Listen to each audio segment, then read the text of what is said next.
Hi, everybody. It's Sean Kelleher, the historian for the town of Saratoga, and I run a um, Substack called Past Paths. And I'm really excited about today's talk. Here along Route 4, right below the sword surrender site. Um, and you can see the historical marker behind me talking about our early forts. And I'm going to walk and talk because 280 years ago, today, a group of French and Indians under a French officer by the name of Moran. He had 22 officers with him, 39 cadets, which is an awful lot of young people, um, about 241 French, and then, oh, how do they say it? 90 Abenaki, 100 Iroquois speaking, um, 23 Nissings, and 16 Hurons for about 520 men. They were attacking down the Champlain Valley, down the Hudson Valley, and they got just north of here to Fort Edward. And at Fort Edward, they ran into a small group of Scotticoke Indians, which was just from the south here, near the carrying spot. And they also encountered the house and the training station of John Henry Litus. He's known as one of those slippery characters in the borderland area. And he kind of thrived here. He was born in Dutch Albany in 1704, and he was a young fur trader who tried to get away from his creditors by going up to French Canada. He converted to Catholicism, and then he married a Métis woman, so a Native American woman. And then he got banished from New France because of his illegal trading with New York. So he set himself up in a trading post with a Dutchman in Fort Edward. And that is what got attacked 240 years ago. I'm sorry, 280 years ago in 1745 on this date. Now, that was part of this large raiding party that came down here and attacked Saratoga the very next day. Now, as I move forward, I'm going to show you roughly where that fort was. It was a fortified settlement. So it was a group of homes that had like a stockade built around them. And it was just below here.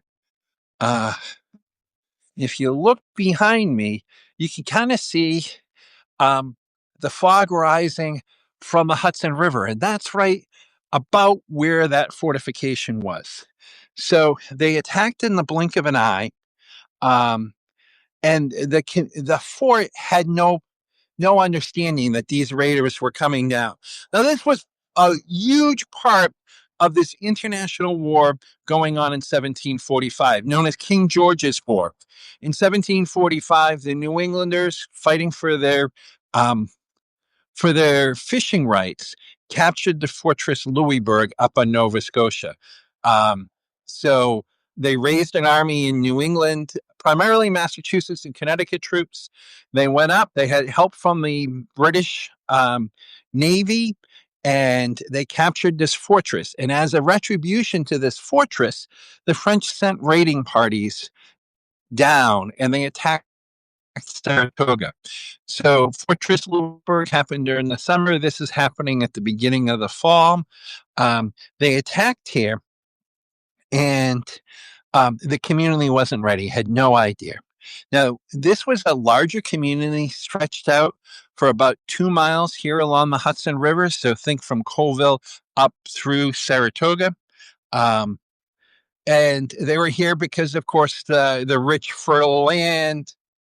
Um, Among the first to be captured was a Dutchman and an African slave running and squabble happened over who was going to take that black man as a prisoner. Now, I believe that black man was the name of Lewis Cook. He was a boy at that point, and his brother was Abenaki. His father was an African slave.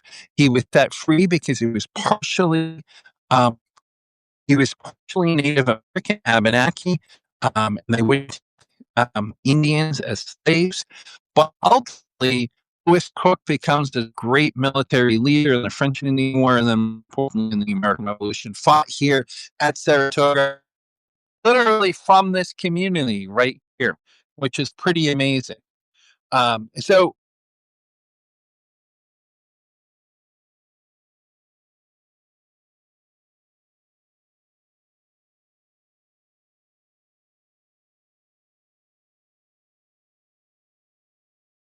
as a historian, I get to tell the story. Um, I found out an awful lot of stuff from Ted Corbett's work, but unfortunately, Ted's work didn't have footnotes. Now, Ted has recently passed away, and I'm sorry about that. And blessings on his family and on Ted. But I remember having a talk with some of the park staff, including Chris Martin, about how important this story is and how it fits in with Saratoga. And they were able to find the way to get funding for this great research project done by David Creston, a, a doctor, a historian out of the Citadel. So I'm referring to some notes from his work.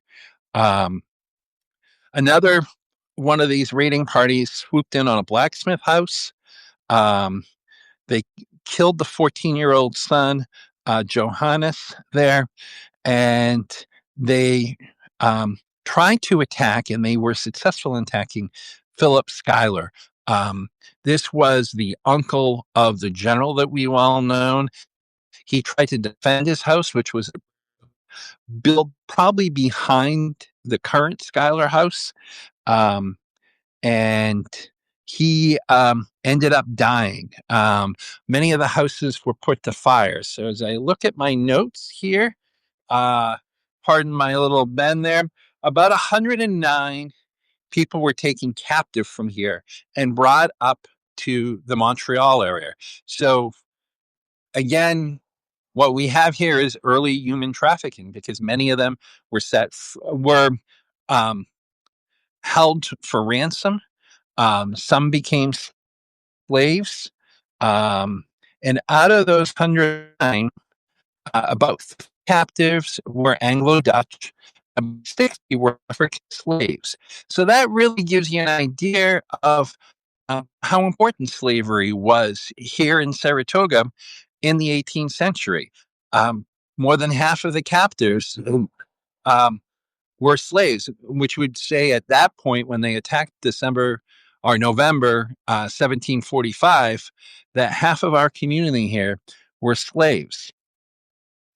Now, this attack would also um, mythologize um, the French and Indian brutalities. Although the majority of the Saratoga residents did survive this attack, um, there were this kind of incidents. And of course, we see it again in 1777 with Jane McCrae. Now, I'm not going to get into Jane McCrae today. If you're really interested in Jane McCrae, I really suggest that you look at Eric Schnitzer's work. But Jane McCrae certainly did happen, and it fit into this myth of Indian brutality. Um, and this raid that happened here also fit into that myth of brutality. So there was a long history that fed off on that, that fed off in that.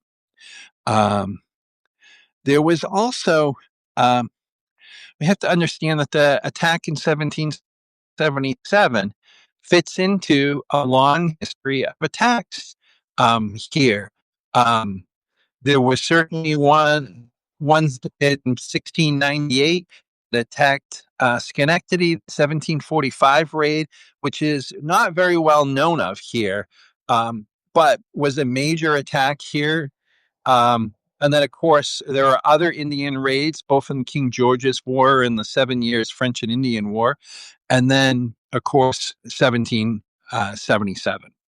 So that's all that I have to share with you today. Um, it is an important day. I wanted to tell history today rather than tomorrow, it being Thanksgiving.